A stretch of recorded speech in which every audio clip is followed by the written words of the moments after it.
Kayla Cruz. Okay. Okay, and what's your first name, sir? Terrence. Terrence. How do you spell that? Terrence. And your last name? Mercadal, Mercadal. And your badge number? 752. Okay. And your name, sir? Zeb Davis, spelled Z-E-B. Last name Davis, common spelling. And away from the stagnant instead. Okay. How much time do you have with the department? About 2 years. Okay. Yeah. And prior to working for the Sacramento Police Department, did you work as a law enforcement officer at any other agency? Yes, I did. And where is that? It's Olive Branch Police Department. It's in Olive Branch, Mississippi, in the Memphis, Tennessee area. Okay. And how long did you work for them? About 4 years approximately. Okay. And in what capacity? I served as a patrol officer and spent time as an investigator, a detective, for a year. And also I spent time on the SWAT team. Okay. And what are the years that you were there? I worked for Olive Branch Police Department from 2010 to 2014. Okay. And when were you hired on with the Sacramento Police Department? And I was hired on October 2015.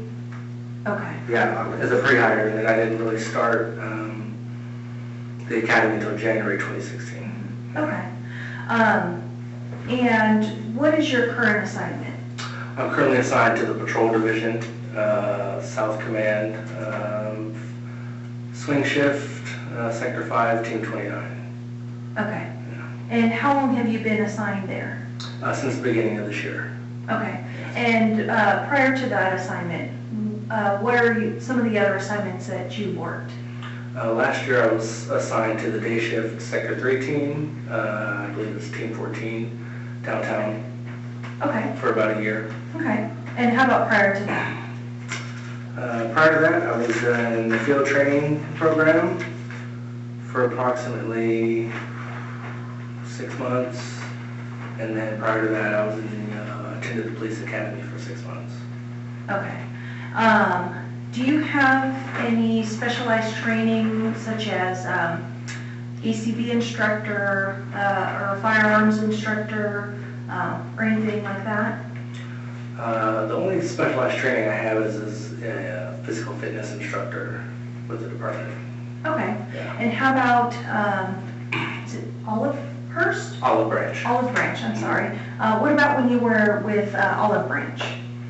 No special ACB instruction or any firearm instructor or anything like that. Okay. You had mentioned that you were a SWAT officer. Yes. With Olive Branch? Yes. Did you receive any special type of training in that position? I did. I attended a 40-hour tactical entry course with the SWAT team. I also attended a 40-hour select rifle course, which worked on tactical rifle, fully automatic and semi-automatic rifle. Okay. Yeah. Okay. Have you ever served in the military? I have not. Okay. And what uniform were you wearing today? This uniform I'm wearing. Okay. And what type of vehicle were you driving? I was driving one of the patrol SUVs, the Sacramento Police Department marked patrol SUVs. Okay. And were you solo today, or were you riding with a partner? I was solo today, right by myself. Okay. And the weapon that was used during the incident, is it a personal weapon or is it a department issued? It's the department issued 6 hour. Okay. 6 hour what model? P226, Okay. 40 caliber. Okay. And do you carry any backup weapons? I do not. Okay. Can you please describe for me the items that you carry on your duty belt? Yes. Starting at the front, carry my spare car keys here, a double handcuff case with 2 sets of handcuffs in it, my holster with the department issued SIG in it. On the back here is a 20-round rifle magazine holster in there, and keys, just kind of the department issued keys to all the areas in the city. On the front, 2 spare 12-round 40 caliber magazines for the SIG, my expandable baton, my taser, department issued CED, flashlight, my radio is behind that, and all the way in the back here is a tourniquet. So I got a lot of stuff going on. Okay. Yeah. And then I notice you have something in front. This is typically where my body-worn camera is attached. Okay. And then what are your days off? My days off are Monday, Tuesday, Wednesday. Okay. And what shift do you work? Swing shift. Okay. And who is your sergeant? Sergeant Bullard. Okay. And tonight, what was your unit identifier? Tonight my unit identifier was 1 Charles 57. Okay. And what area does that encompass? That encompasses 5C, which is really kind of encompasses the south end of Sector 5, all the way down to the Elk Grove border, and borders up with the Sheriff's Department territory on Stockton Boulevard. Okay. And where were you when you heard the call? I was, when I got dispatched to the call, I was leaving another shot spotter call, which I believe was on Stone Valley Circle. So we were coming from that call. I want to say it was Stone Valley Circle was where we were responding from. Okay. And was the information, was it a call that was sent to your NDT, or was it broadcasted over the radio? The call initially was broadcasted over the radio. It was kind of a code 12, which basically meant that there were no units available to initially respond to the call. Oh, I apologize. Actually, I think they had cross-sectored somebody from Sector 4 to go take care of the call for service, which was a 921. Okay. Which is a car cloud or car break-in in progress. Mm-hmm. Okay. And when they had broadcasted the call, do you recall what information was being transmitted? Yes. Per the text of the call, there was an active 921 in progress. Apparently a subject had been breaking car windows on 29th Street. I don't recall the exact address where he was breaking car windows, but apparently this person had broken multiple car windows. He was confronted by the complainant or neighbors who chased him into a backyard on 29th Street, which they believe he was still hiding in one of those backyards. And they described a male black, wearing a black hooded sweatshirt, dark pants, and they couldn't describe what tool or object he used to break the windows. Okay. And you had mentioned that a unit from Sector 4 had gotten cross-sector dispatched to that call? They had initially gotten cross-sectored, and Officer Robinette, 1 Charles 54, and myself decided to cancel them so they didn't have to come all the way across into Sector 5, and we decided we were going to go handle the call. Okay. And then what happened? We get dispatched to the call. Officer Robinette was in front of me, driving in his Crown Vic. I followed behind him. We approached the scene. We pulled We pulled down heading west on Meadowview, and then we went north on 29th Street. And then I believe he parked on the west side of the street, I parked on the east side of the street of which is the residence was on the west side of the street of where the suspect had apparently been hiding in the backyard. Okay. Yeah, Do you recall the address? I do not recall the address. I know it starts with, and then the numbers are blurred after that, maybe 74. I'm not quite sure. Okay. Do you remember the name of the street? It was 29th Street. Okay. Yes. Do you think if I were to show you a map, you'd be able to point out the residence where you responded to? Yes. Okay. So I'm going to show you a Google map.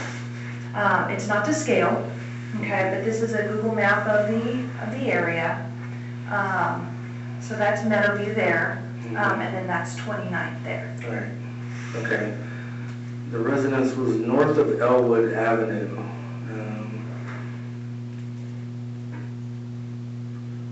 I believe it's going to be this one here with the shed. I remember specifically there's a shed in the corner that you ended up checking.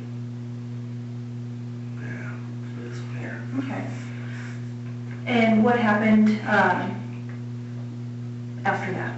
So, as we're arriving on the scene, we were receiving updates from STAR, which is the Sheriff's Department's helicopter, giving us updates about him checking the area, looking for heat signatures, looking for the potential suspect. From what STAR had broadcasted, that he had checked this yard and he did not recognize any heat signatures that he observed to be human. He recognized that there were large canines in the backyard. Officer Robinette and I went and made contact with the resident, the homeowner, and advised her of what was going on and asked if we could check her backyard to ensure that there were no suspects or anybody hiding back there who wasn't supposed to be there. She allowed us access. She put her dogs into the garage, and Officer Robinette and I went back through the backyard, through the south end of the residence, through a side fence. We walked in. We made a tactical approach, tactically cleared the backyard. There was a shed that was in the southwest corner of the residence of the backyard that we checked. We determined it was locked, and then we proceeded to leave out of the yard. While we were at the front door talking to the resident, Starr had broadcasted that he believed there was a suspicious vehicle that was in the area, possibly in this parking lot here, near the field, that he felt could possibly contain somebody. Okay. And so our plan was, after we left the backyard, we were going to get in our patrol cars and drive around and check out that suspicious vehicle. Okay. Okay. And so what happened after you left the rear of the residence that you were checking? As we were leaving, we both began to approach our cars to go check on the suspicious vehicle. Starr had broadcasted that he sees a subject. He saw a subject in the backyard of a residence approximately 2 houses south of us. So Jared and I both came out on the street, and we're trying to take a look and see what area he was referring to. I remember we both were slowly kind of walking and approaching, trying to determine, what house he was talking about, see if we saw anybody on the street, really just trying to get our bearings. And Starr broadcasted that the suspect, or the subject, he gave us the address, was in the backyard of. He said he saw the subject, looks like he was attempting to break into another car. He couldn't see what the subject was using to break into the car. He couldn't see what was in his hands. And he was giving us, kind of directing us exactly where to go. We began to make an approach. Starr advised the subject was running south and sounded like he was jumping fences. He said he looks like he's running south, jumping fences. So Robinette and I began running south on 29th Street, attempting to parallel him and potentially cut him off. As Starr began to give a description of the house that the subject was at, he said, in the backyard. And then he began describing that there was a series or a set of cars that was along the north side of the residence that it looked like the subject was breaking into. I believe it might have been right here.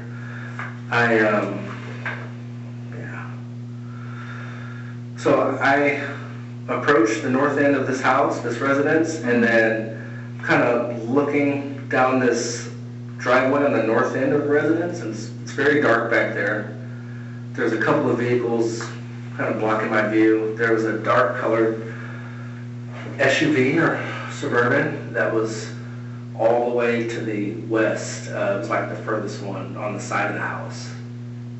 And I saw a black adult with a black hooded sweatshirt pulled up over his head, standing behind that vehicle. I gave him loud verbal commands to let me see his hands, because I could not see where his hands were. After saying that, he turned around and began running westbound, and then turned south into the backyard out of my line of sight. Okay. Yeah. And then what happened? I alerted Officer Robinette that I spotted the subject back there, and I began to chase after him. I think I attempted to broadcast that he was running south. I don't know if it went out or not, but I attempted to say it. There was kind of a narrow path between the northern side of the house and the vehicles that were parked there. So I remember going in between the vehicles and the narrow edge of the house. Then there was a small wooden fence, about hip height, that had an opening kind of north of the residence. So I went around the car, went around the fence, and then started kind of going around the backyard. I had lost sight of the subject, so I kind of attempted to slow down, and I tried to pie around the corner, or slowly, tactically go around the corner. When I come around the corner of the house, I left cover, and I look, and I see that same subject with his hoodie sweatshirt pulled up, and his arms pointed out, extended like this. At which time I looked, and based on the light coming off of my my tactical light, it appeared, I thought, that he had already shot at me, because I saw what I believed to be a metallic reflection or muzzle flash, something coming at me. So I was scared. I thought that he had shot at me. I think I remember yelling gun, and I ducked back behind the corner of the house for cover. By this time I realized Officer Robinette was there next to me on my left side. And for a second I thought I had to kind of get my bearings and like, did I see what I thought I saw? And I poked my head back out around the corner, way further than I should have put it out there. And I see that the subject is advancing towards us, and I see that same bright, metallic shining of the light in his hands. And I thought he was approaching and shooting at us. And so I remember ducking for cover.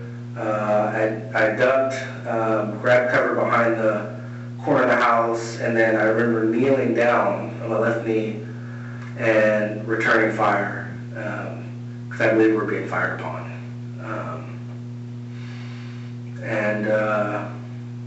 I believe I fired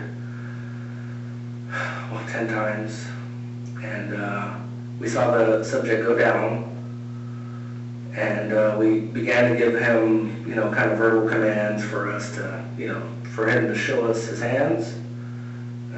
He wasn't moving anymore, but we could only see his right hand. His left hand appeared to be kind of tucked in under his body. So. Okay. And then What happened after that?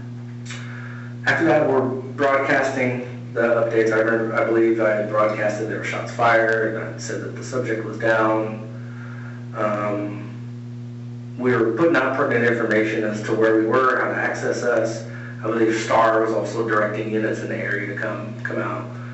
I do remember telling everybody that no officers were hit, we're okay, advising the subject was down, we couldn't see his hands.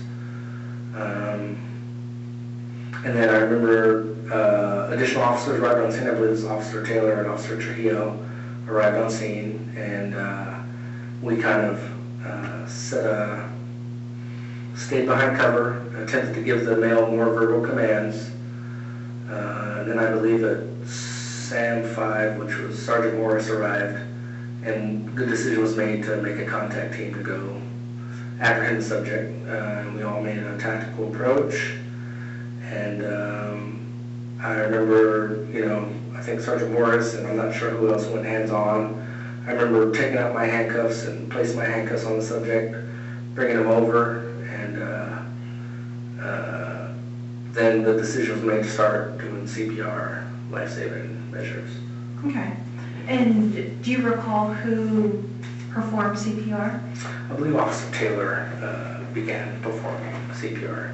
I went to put my gloves on, I went to go get a rescue mask, and then I remember that I recall somebody else saying that they were going back there to take care of it, to get a rescue mask, to begin to assist with CPR. And then walking outside, I see that the fire department and ambulance got there relatively really quick, and then they went to the backyard to start their deal. Okay. I want to go back to when you first arrived on scene. Okay. When you first arrived on scene, did you locate any of the vehicles that had possibly been vandalized? I had. We actually spoke with one of the complainants on 29th Street. I believe he was on the east side of the street. He had contacted us and told us that he had chased the subject away. He had chased him into the backyard. He's pretty sure he was in this backyard that's on the west side. He pointed to the vehicles that were kind of down here closer towards Elwood. I did recall seeing 2 vehicle windows smashed out and glass on the ground. I believe the driver's side windows of both vehicles had their windows smashed and broken out, and I could see the glass reflecting off the light in the street. And I remember thinking like having to come back and start taking the relevant information for a report on that. Okay. Yeah. And then I want to go to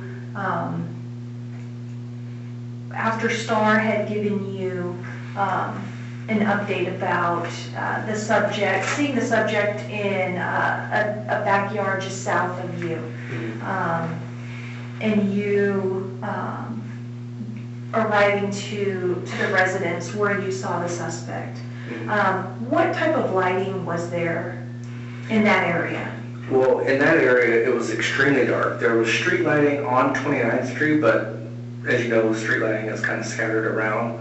So when we approached this residence, the residence was dark. Didn't appear that anybody was awake at all. There were no lights on at the house. There were no lights on the front porch, no lights in the backyard. And it was kind of in a shadowy area where there was no street lights illuminating anything. And it was extremely dark back there. So I remember having to illuminate. I did have my gun out, just based on not knowing what's going on. The information I had received from Star that he didn't know what kind of weapon the person had in his hands. And I remember accessing the tack light on my weapon in order to kind of illuminate the area where I was looking. Okay.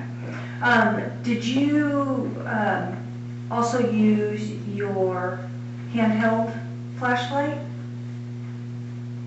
While I was walking on the street, yes, I did.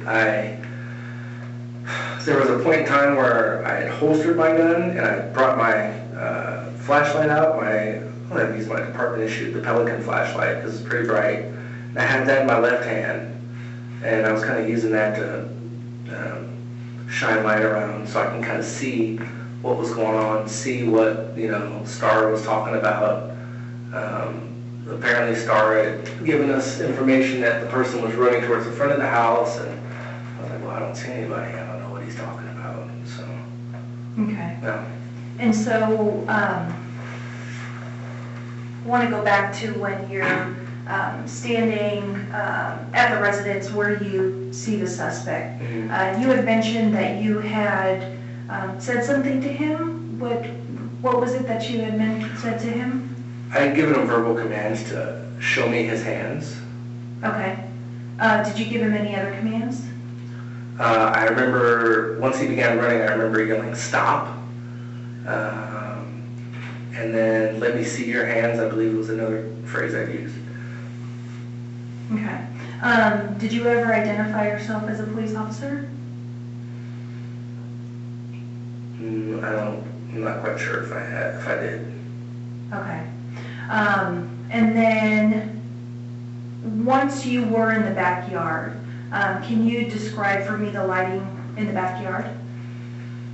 There was no lighting in the backyard, no rear porch, no back porch light, no lighting of any kind from the neighboring residences. All I recall, it was pitch black in the backyard there, and the only light that I was able to use was my tack light on my firearm, and then also in the background I could see Star going around with his overhead light, but his light was in a different area, it wasn't in the backyard where we were. Okay. Yeah. And can you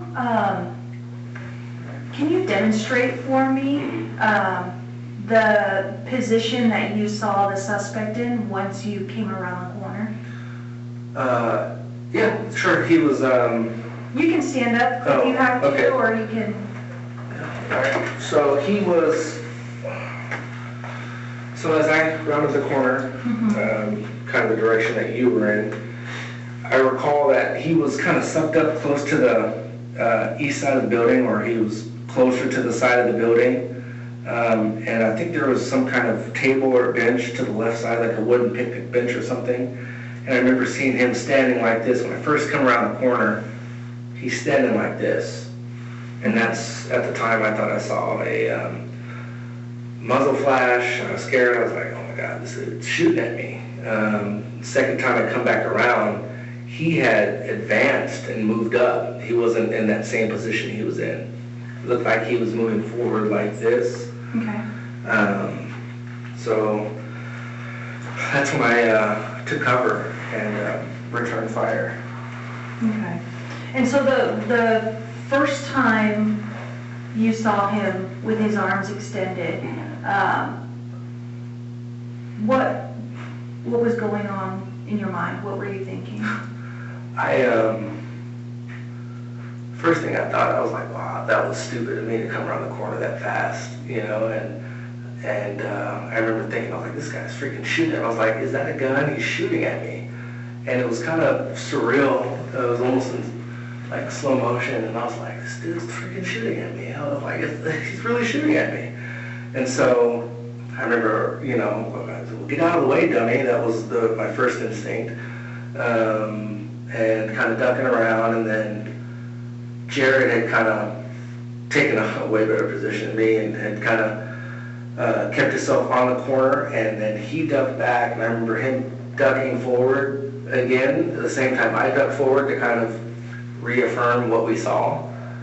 And then again, that's when I noticed the huge gap that the subject had made. He had moved, I don't know, maybe possibly 10 feet or more up towards us. Mm-hmm. And I remember ducking back behind cover like, oh shoot, he's shooting right now, he's approaching. And I thought he was shooting at us.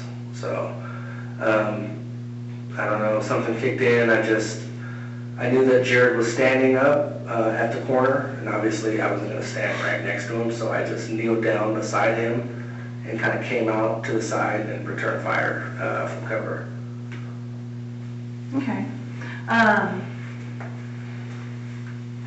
Are you injured at all? I got some cut or scrape on my forearm here. Mm-hmm. I don't know where it came from. Maybe from running by the fence or something, or the wall. I'm not quite sure, but yeah. Okay. But other than that, that's it. Okay. And then when you were firing, what were you aiming at? I was aiming at the subject. I remember he was close to the residence. He was just on that east side of the house. And then he started to move out west, away from the house, towards the fence line. And I remember kind of trailing him as he started to move that direction, and then he finally went down. Okay. Can you tell me what the background looked like? The background was extremely dark. There was, south of that residence, there was a house, and you could see obviously the wooden fence line there and the residence there. But the fence line to the west, you could see through the gaps in the fence that it opened up into an open field. Other than that, the grass was extremely tall. He was under an awning, like an overhang awning, which is directly protruded out from the house, probably 7-8 feet or something like that. So he was at the awning. I just remember seeing how tall the grass was. The backyard was really unkept. Okay. And then did you intend to shoot the subject? Yes, I did. Okay. And why? I was in fear for my life. I thought he was already shooting at me. So I wanted to return fire to stop the threat. Okay.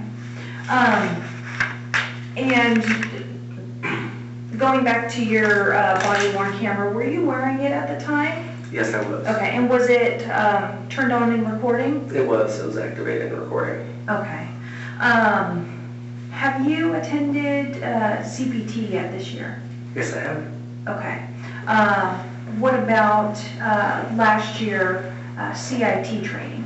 Yes, I did. Okay. Are you 11550 trained? Yes. Okay.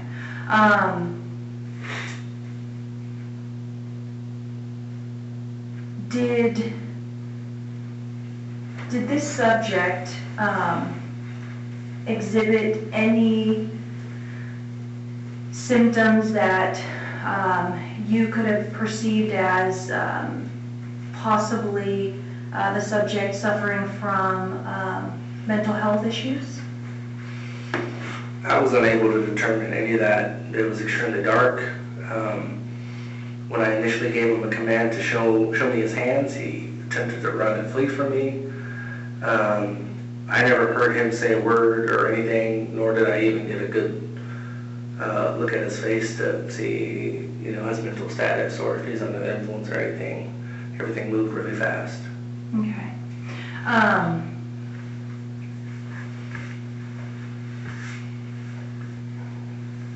I want to go back to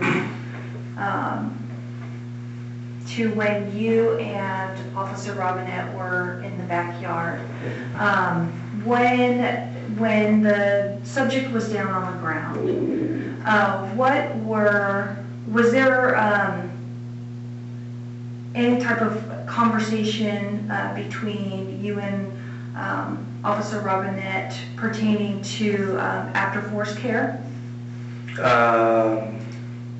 After the subject was detained, we did talk about medical aid. But when it was just Officer Robinette and I, Yes. when it was just Officer Robinette and I, we stayed behind cover. Directly after the firing, I remember after we put out our permanent radio traffic, Officer Robinette advised me that he would cover downrange for me while I performed a tactical reload, which I did. I performed a tactical reload to make sure I had adequate ammunition in case the gunfight continued. I then took Officer Robinette's position so he could perform a tactical reload, and we were waiting for additional units to arrive on scene. I don't recall Officer Robinette and I talking about aftercare for him at that time until after we had formed a contact team to talk about getting help. I remember saying to the subject that we wanted to, you know, make sure that he was okay or try and give him some help, but he had to let us know what was going on with him, so. Okay. And did he respond to any of those questions? He did not. Okay. Do you have any missing gear or equipment, particularly a cell phone that might have been left behind? No, I do not. Okay. I think this is a good time to take a break. Okay? Okay. So.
Okay.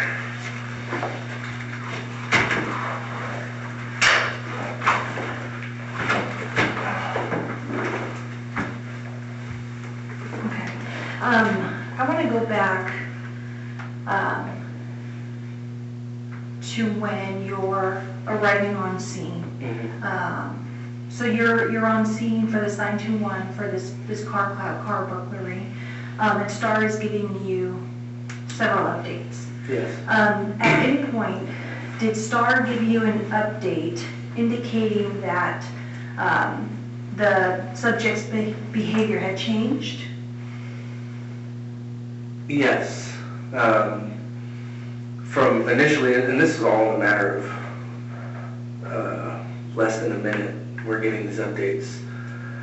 Star had advised that he spotted the subject in a backyard, 2 houses south of us, which is the primary residence we were at. We checked, that backyard was clear.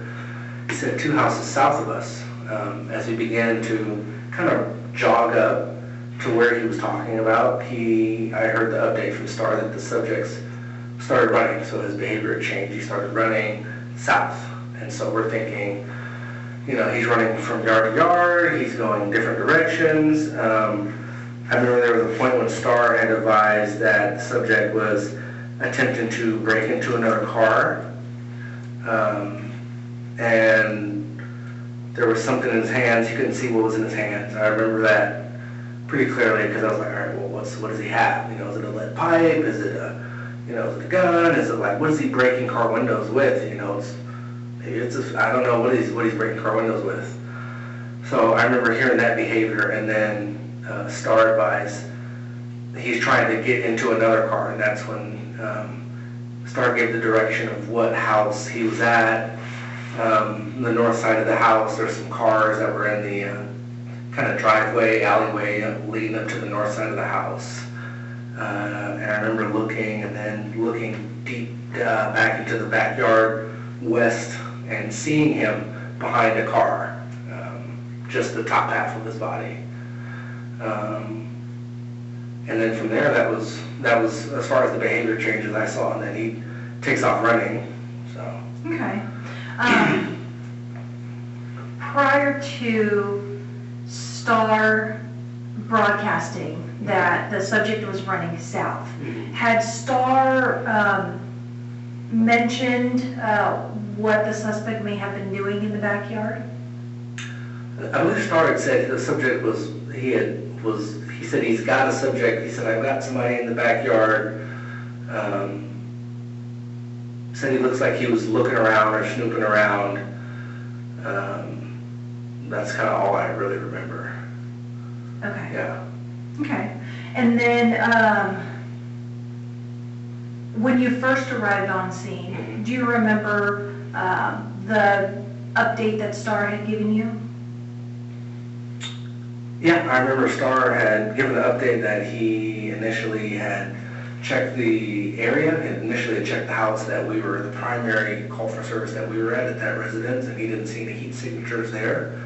And he began kind of having a wider circling pattern. I remember seeing that. And he was looking for, you know, anybody hiding in backyards, and initially he didn't see anything. He broadcasted he saw that suspicious vehicle in the field to the west. That might be worth taking a look at. And those were kind of the updates we heard until after we cleared that yard and we come back out and tell them, hey, we're going to go look at that car. That's when Star said, hey, I actually have somebody, you know, in the backyard 2 houses down from you, south of you, so. Okay. Yeah. Do you recall if at any point Star had broadcasted that the subject had broken a window at a residence? I recall that Star had said the subject had broken a window. I don't know if it was at a residence. I believed he had said at a car. Okay. That's what I thought. Okay. Well, I think this concludes the interview. Do you have anything to add? I have no questions. No questions? Okay. Okay. Good. Okay. Thank you. Thank you.